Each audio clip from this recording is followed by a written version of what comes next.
Okay, here we go. Hello, anybody who's already here and anybody watching the VOD afterwards. Let's just get this all synced up, set that to live, make sure nothing comes up I need to dismiss. Doesn't look like it. Okay, so while we wait for people to show up,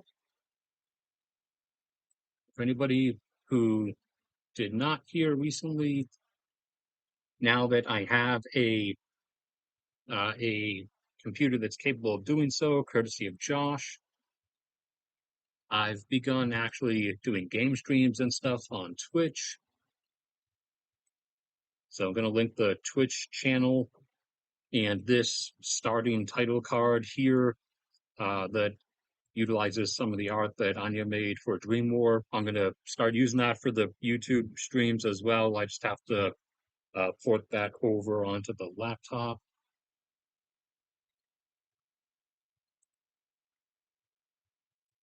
But yeah, this is the Twitch, and I will be doing streams over there on Mondays, Wednesdays, and Saturdays, usually around like 7 p.m. US East time. And also the archived VODs or the streams from there you can find over here. I still have to upload the two sub-rebellion streams, but Max Ogier Twitch VODs, I made a special channel for that. Since Twitch no longer actually archives anything, it deletes everything after like a week. But anyways, that should be just enough time for a few people to have arrived, although YouTube's not going to update the thing. All right, so while we wait for that to happen, let's get down into some stuff. So, after a number of years of holding off on it, Saudi Arabia just couldn't resist anymore. And so they've resumed airstrikes on Yemen. And in response, Yemen has begun hitting Saudi ships, Saudi Arabian vessels in the Red Sea. For the moment, they're actually staying true to their word this time, and they're only striking Saudi vessels, as opposed to back when they said that they were only going to strike Israeli vessels. They just started striking literally any ship flagged to any country that belongs to any company in the world and just claimed that it was Israeli if you did 6 degrees of separation. So that's all restarted again. Knew it was coming at some point, kind of, because eventually Saudi Arabia just couldn't help themselves. But guess what else has restarted? Everybody's favorite Middle East war, the Iran war. So after about a week and a half of actual silence and vessels coming and going, getting up to about a third of the rate that transits happened pre-war, that abruptly stopped now over the last 24 hours because for unspecified reasons this time, Iran attacked two vessels that were transiting the strait. And now, in response, the US has begun bombing Iran again. So the war's back on. Check. Nobody. Oh, we got people. Oh, there we go.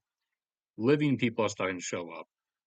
You can scroll back along the timeline if you want to. It's only about 4 minutes.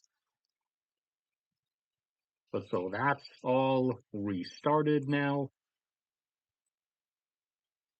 And Strait has shut down again. But the market has not really properly reacted. It only went from 68 up to $72. It never should have been down at $68 to begin with. But, you know, what you gonna do? Can't really stop it. Idiocy is going to be idiocy until the brick wall is hit. As was seen with silver for years under the supply deficit, just kept hanging around $20 per ounce and eventually just hit the brick wall last year, whereas it should have been gradually going up like this, and it would have resulted in its being lower than it shot up to. But if you're going to do that kind of nonsense, then that's going to be the result.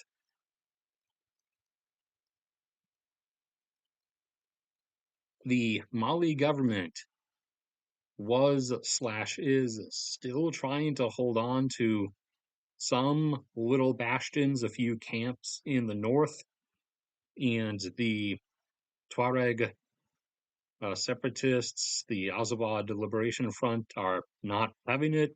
So they attacked those few sites and overwhelmed the Malian forces along with the Russian mercenaries that were backing them up. And that was a few days ago. It's down here. They even managed to shoot down one of the Russian mercenary attack helicopters. Very happy about such success, as they should be.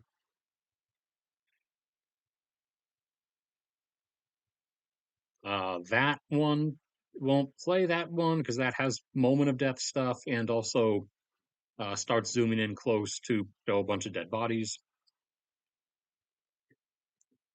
But yeah, the Azawad Liberation Front is kind of quite clearly winning,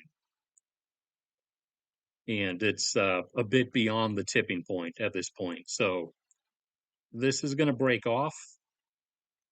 Whether it's ever recognized as an official country by the UN or not, or by other nations, is irrelevant. It's just a thing that's going to happen unless someone else from elsewhere who isn't Russia and who is competent militarily steps in on behalf of the Malian government and ousts the Tuareg group. But there's bigger problems in southern Mali for the Malian government, that being Jinim, which is the African version of ISIS, as they are gradually encroaching around the government held areas of the major cities, including the capital, and have managed to conduct strikes inside of the capital itself. So that is transpiring there. And for anyone who missed and isn't scrolling back on the timeline, real quick from the start, Saudi Arabia has resumed bombing Yemen after things being quiet for a few years, just couldn't help themselves. And in response, the Houthis have begun drone striking Saudi vessels in the Red Sea. For the time being, they're staying true to their word of only attacking Saudi vessels, whereas back when they were attacking supposedly only Israeli ships, they were just attacking literally any ship they saw. For the moment, they are only striking Saudi vessels, and half of you at least did show up while I was speaking about the Iran war restarting again for the 27th time. So we'll pass over that one. And we're going to head up to the huge array of stuff happening in Russia that involves literally everything in existence burning. Did we get anybody else? Nobody who's alive. We're up here. Anybody showed up late in the last few minutes? Scroll back along the timeline as always. We've only been going for about 10.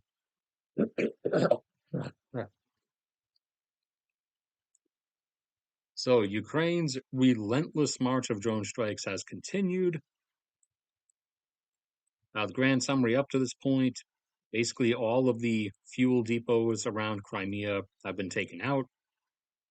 So nothing in storage. Crimea has to rely predominantly on stuff being shipped in by the overland route. which has been getting decimated at a rate of 30 plus trucks per day. One of the four bridges from the occupied southern mainland to the peninsula has been taken out, and the ferries that would run stuff over to the peninsula instead, packing 100 loaded fuel trucks onto a vehicle ferry, brilliant idea. Those were taken out, so those are no longer an option.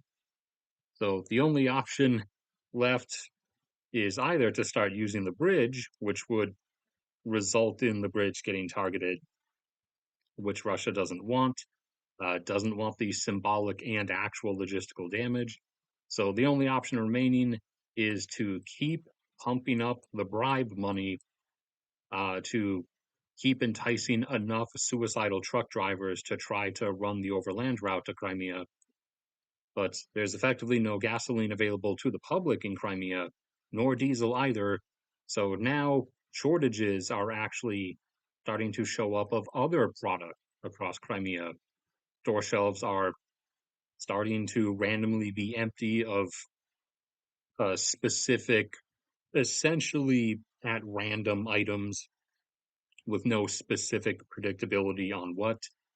And also, except mainly for Sevastopol, the entire peninsula is in a blackout now, as so many electrical substations have been struck, and a fair number of the peninsula's power plants are oil fired, and there's obviously, a issue with the availability of fuel oil.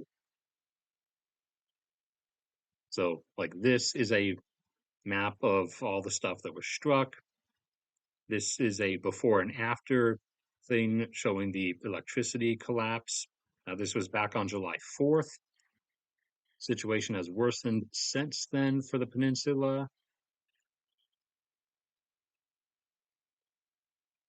So red is no electricity, and pink is partial electricity access.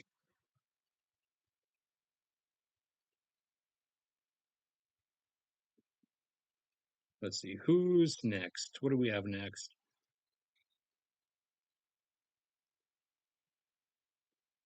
Behind combat rear logistics are now starting to be struck as a number of road bridges and rail bridges in Belgorod are now being hit.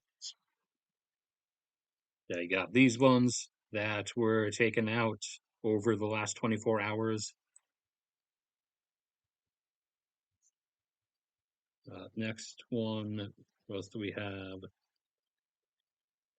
Over in Chuvashia, which should be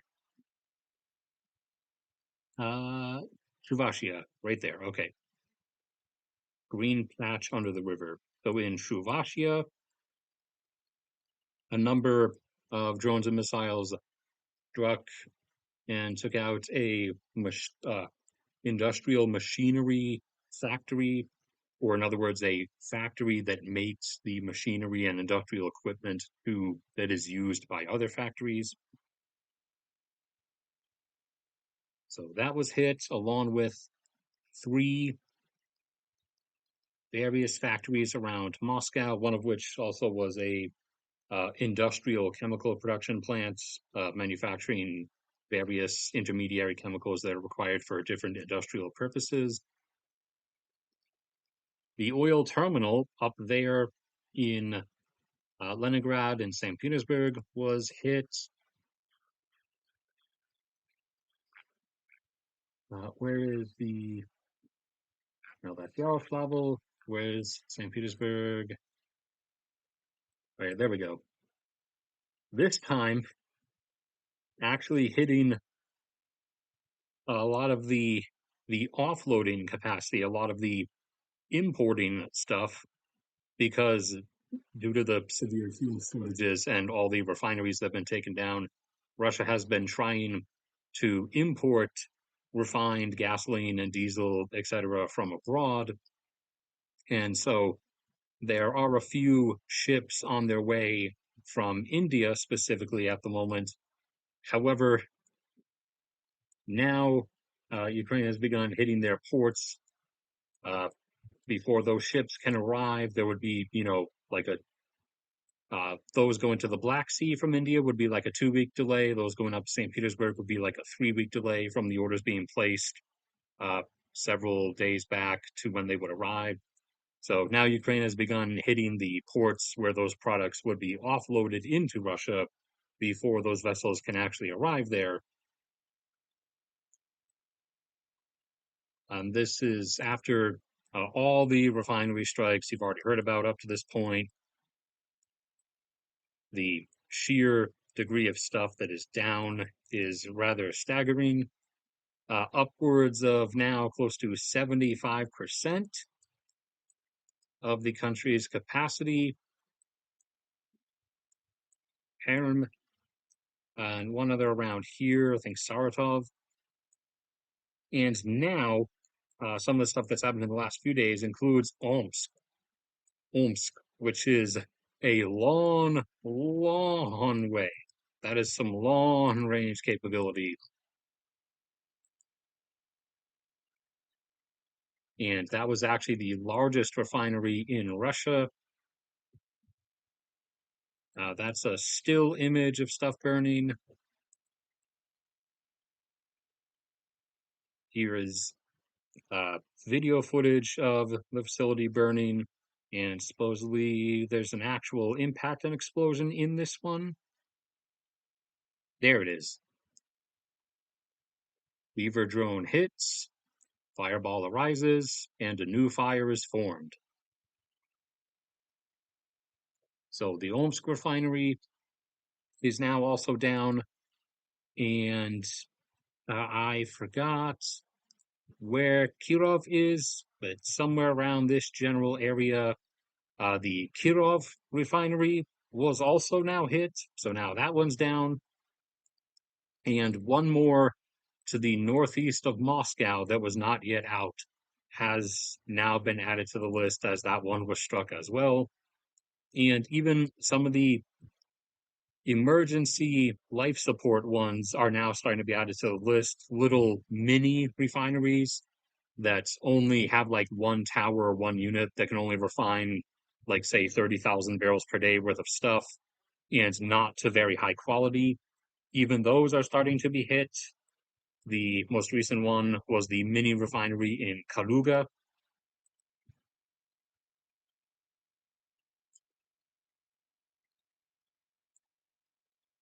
And as they continue asking for stuff, Kazakhstan, one of the ones Russia has asked to import fuel from, has now decided they're probably going to stop giving stuff to Russia because they don't want to become a target for Ukrainian drone strikes themselves. And Russia asked Japan if they would be willing to sell them some stuff.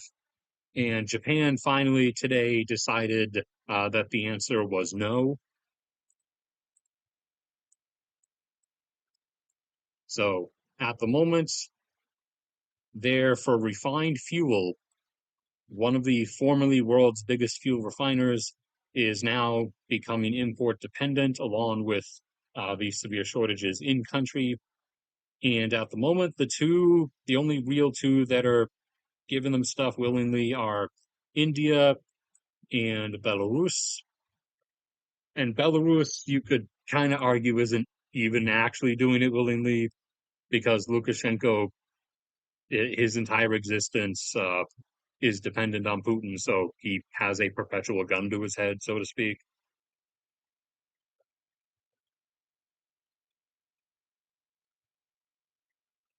Let's see, what else do we have here? Russia lost another Ka-52 attack helicopter, Black Shark, Alligator. That's the first time in a while, as again, both sides stopped really using attack helicopters. I presume they were using this one like somewhat behind the lines to try to shoot down like some of the drone swarms as they were incoming. So I don't know if it like got hit by something in the process of that, or if it just had a mechanical failure from all the crappy reduced maintenance or what. But that went down. What else do we have on here? Oh, the shortage of diesel fuel, as well as now starting to cause shortages of other things. Some of the first ones are showing up in Krasnodar on the mainland, with, again, effectively at random, some specific stores in some places in some cities are unable to get shipments of some things. Like this particular store was unable to get most of its shipments of bread. So there's some empty bread shelves. And you can kind of get a, you know, only 5 IQ needed idea of where this is going. All right, let me check. Let me drink some water. There's everybody. JJN. We got Joey, Jacob, and Nathan.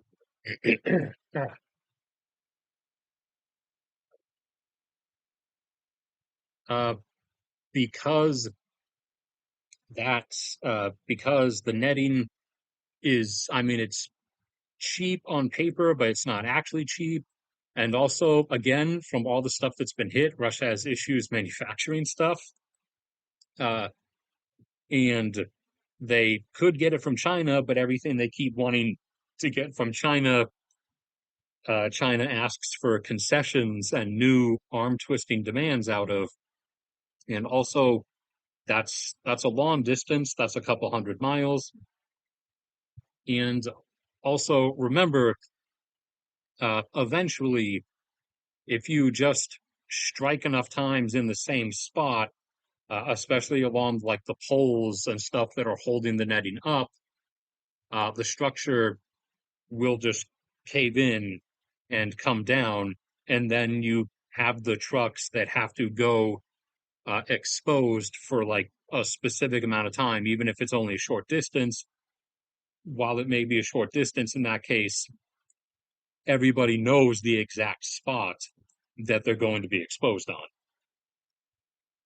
And also, one of the primary factors why they don't is remember the fact that it's getting struck all the time. So if they send crews out to start putting up netting, why would the Ukrainian drone squads not just strike and kill the crews while they're out there trying to put the nets up in the first place? So it's effectively kind of a non-starter. I mean, it would be better than, I mean, doing something that is 99% going to fail. You could make philosophical arguments that that's better than doing nothing, but the end result is going to be the same.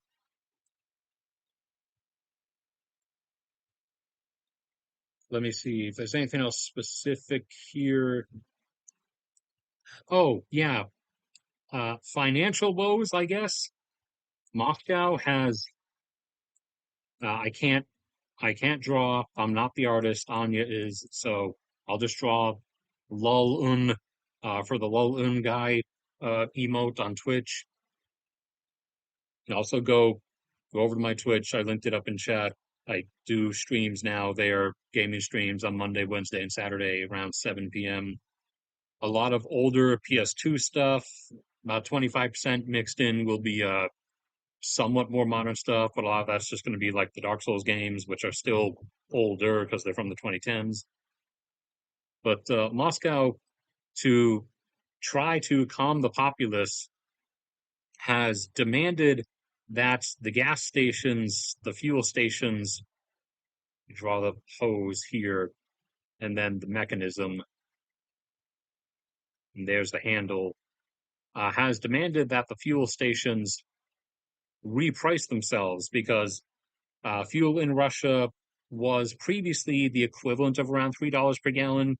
Now, depending on region, it's between 5 and 7 because of the shortages.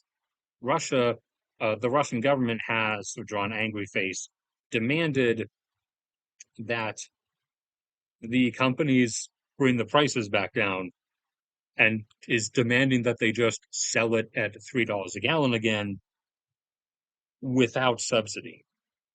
As in, the government is ordering the companies to do this, but they're not going to compensate them for it this time. And it is being issued as an actual order, as in the companies have to obey it, or they'll uh, be seized, or they'll be punished, fined in some way.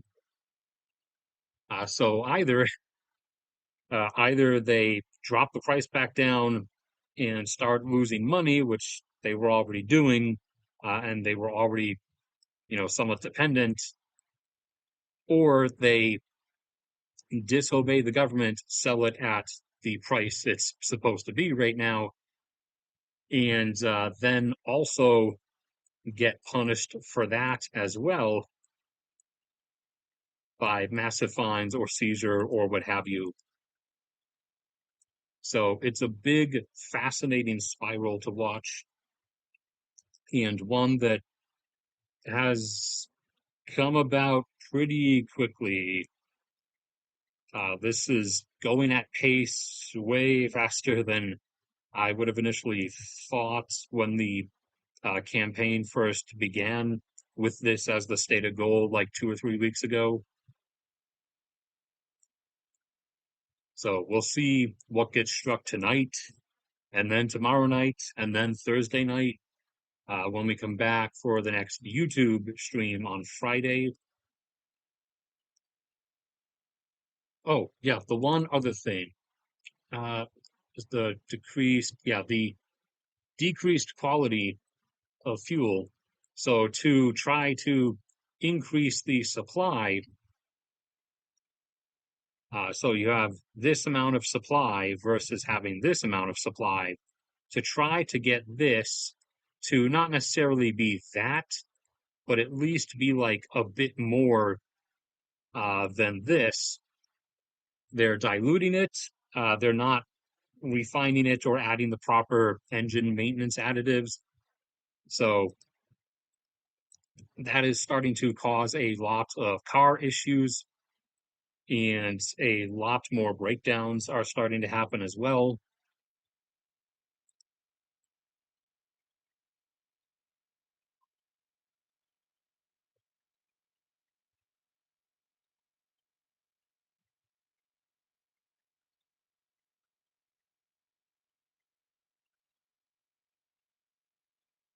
Oh, there's two Jacobs. There's the maybe French one and the probably American one, though possibly Canadian.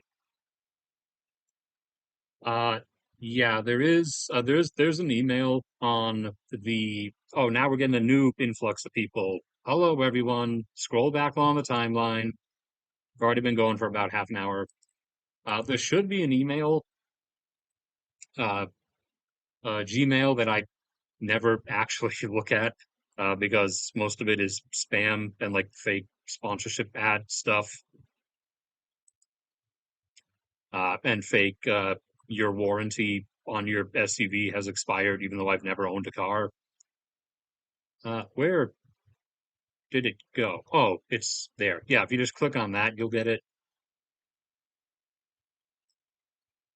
And everyone who just showed up, also, blah, blah, blah. Started streaming on Twitch now since Josh gave me his old, quote unquote, outdated gaming PC tower because he's a pro gamer. So he had to actually upgrade and get a new one after like 4 years or whatever. But it works for anything I want to do. So I've actually started streaming stuff on Twitch again now that I'm capable of that. So go over to my Twitch too, Mondays, Wednesdays, Saturdays around 7 p.m. I'm gonna get that soon countdown time card set up for the YouTube thing as well. Everybody who followed has started unfollowing me over the last few days, apparently.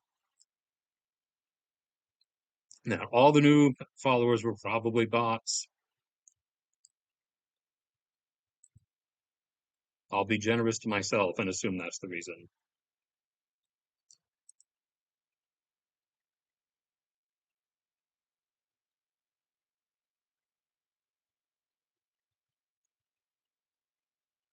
Get your smiling devil emoji out of here.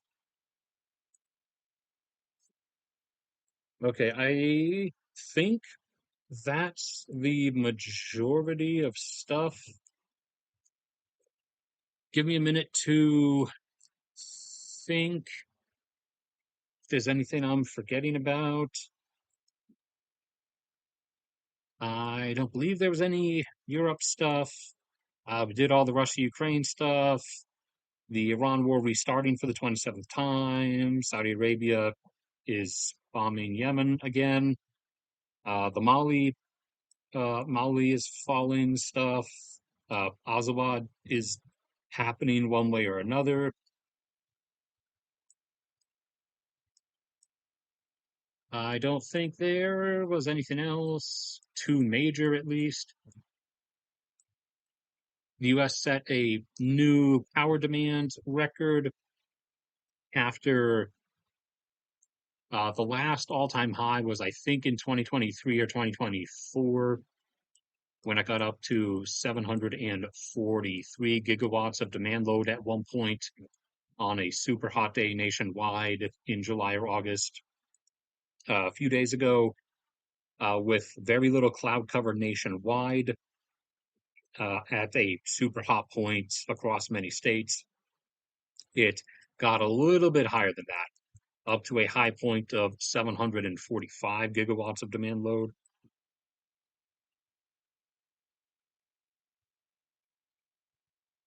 So it's uh, base load demand is creeping up because of the AI data center surge. Those all need to be burned down and destroyed. But otherwise, US demand is not really going to be like going that much higher outside of those demand sources, as US population growth has slowed substantially and is now probably going to progress at only 1 million per year or less. Currently, going from 343 last year up to likely ending this year around 344 million. So yeah, pretty heavy slowdown.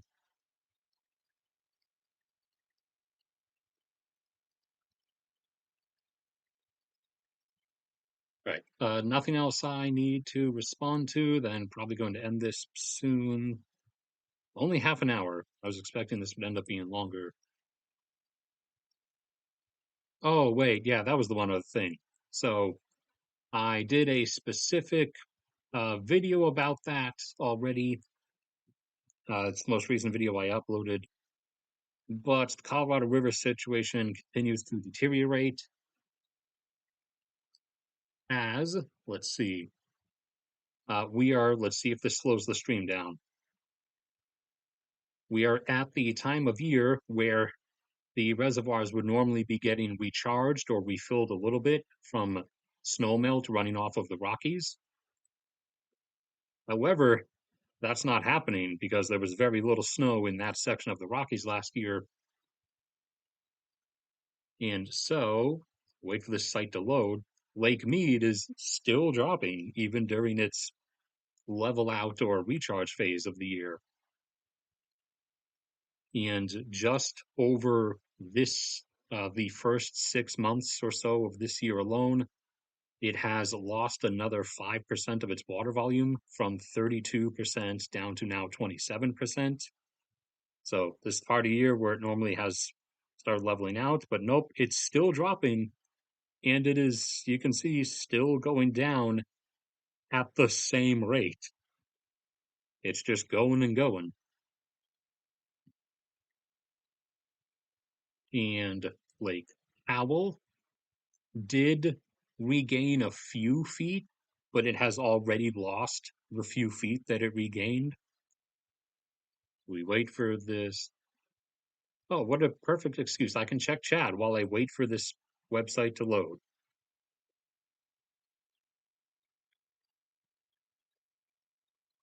Come on, website. You can do it.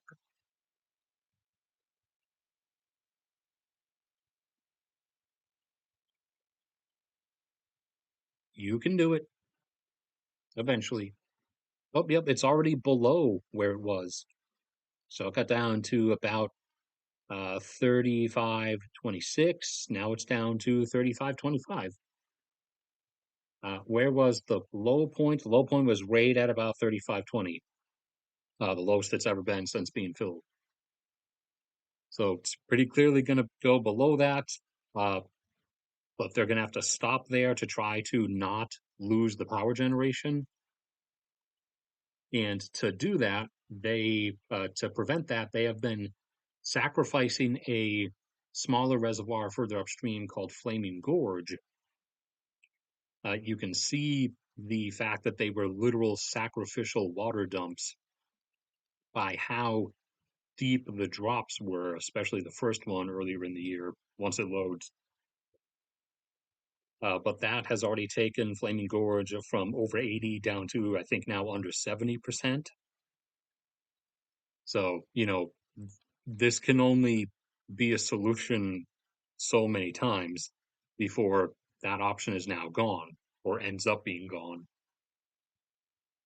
And eventually, the actual flow of the Colorado River itself is going to be in jeopardy because, yeah, look at the steepness of that drop there.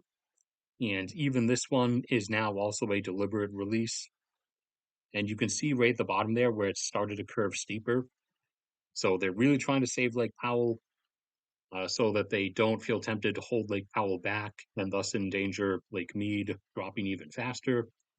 But the release point of water below the power generation, the lower release point that allows the river to keep flowing, is not at the actual bottom of the dam. It's still higher up, which is why I've said in those multiple streams that, or not streams, videos, that eventually you're gonna have to come up with a solution of like maybe using giant tunnel boring equipment and going under like the lake bed to give a absolute bottom release point so that they're to at least eliminate the risk of the river flow itself stopping, even if the reservoirs like go to near depletion levels.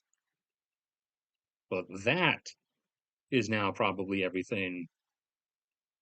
Sorry, everybody who showed up late. I can't control whether YouTube gives you like notifications for stuff. That's on YouTube's end.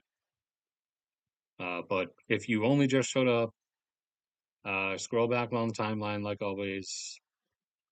Looks like we're ending up at 40 minutes.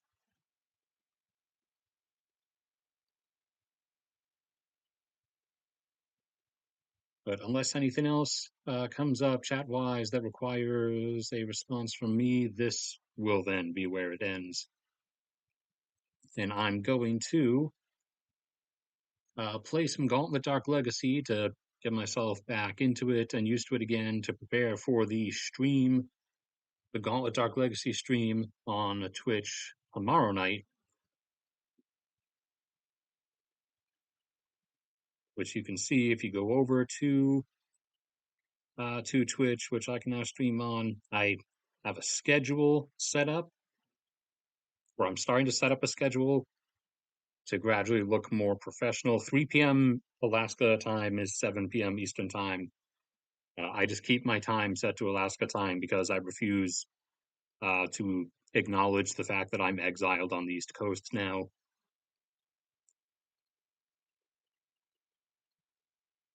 But I'm doing one additional professional thing per stream. So I have the chat overlay on the Twitch streams, like you can see there. I have the starting countdown title card thing. I'm gonna import that over to use on the YouTube streams as well. And now I even have a schedule. So I'm going to do one more professional thing each time. Most important thing for the moment for the Twitch streams is going to be trying to balance out the microphone audio because does not like to, it does not like Twitch. It does not want to cooperate with Twitch, so I've got to mess around with it a little bit to try to get it to a more cooperative point.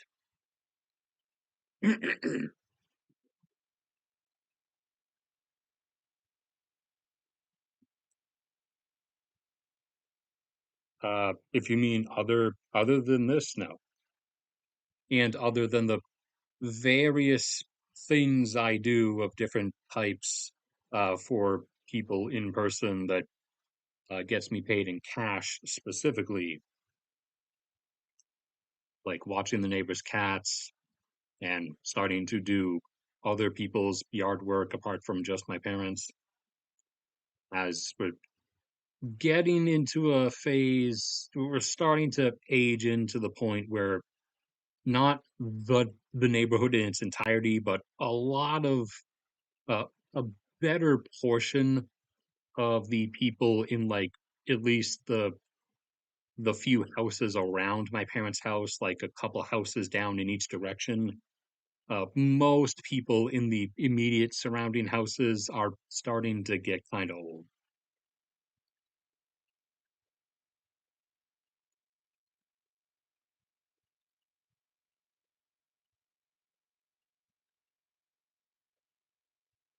All right, I'll wait 30 seconds until 42:20.